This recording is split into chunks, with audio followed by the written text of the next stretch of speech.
మరి కుటుంబాలు సంతోషంగా ఉండాలి అంటే don't allow third person in your life.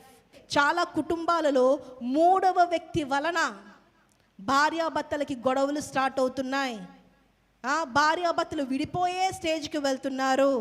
భార్యాభర్తలు దూరం అయిపోయే సిచ్యువేషన్లో ఉన్నారు. కాబట్టి ఈరోజు ఏ మూడవ వ్యక్తిని మీ జీవితంలోనికి ఆహ్వానించద్దు. అది మీ ఫోన్ కావచ్చు. భర్త భార్యను పట్టించుకోడు, ఎప్పుడు ఫోను ఫోను ఫోను. మూడవ వ్యక్తి మీ సెల్ ఫోనే అయి ఉందేమో. ఒక హ్యాపీ ఫ్యామిలీ ఉండాలి అంటే కమ్యూనికేషన్, మాట్లాడుకోండి. మూడవ వ్యక్తి సిగరెట్టే అయ్యుందేమో, తాగుడే అయ్యుందేమో. మీ జీవితంలో దేనికి ప్రయారిటీ ఇస్తున్నారు? కొంతమంది పరాయి స్త్రీలతో మాట్లాడుతూ ఉన్నారు, పరాయి పురుషులతో మాట్లాడుతూ ఉన్నారు. నీ భర్త నీకు ఉన్న తర్వాత, నీ భార్య నీకు ఉన్న తర్వాత నీ యొక్క ప్రియారిటీలో నీ భార్య ఉండాలి, కానీ వేరే వాళ్ళని అనుమతి ఇవ్వద్దు.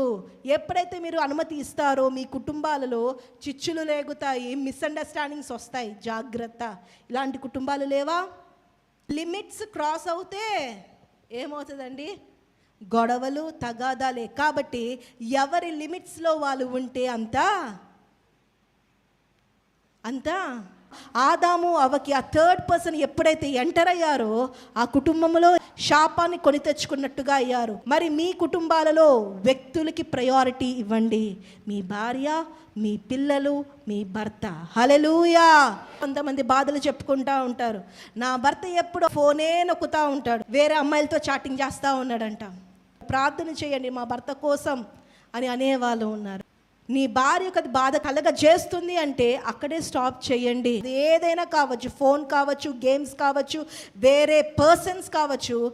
ఎవరిని మీ కుటుంబంలో, మీ రిలేషన్షిప్లో ఎంటర్ చేయొద్దు. వేరే వాళ్ళ గురించి మీ కుటుంబాలు, మీ కాపురాలు నాశనం చేసుకోవద్దు. హల్లెలూయా.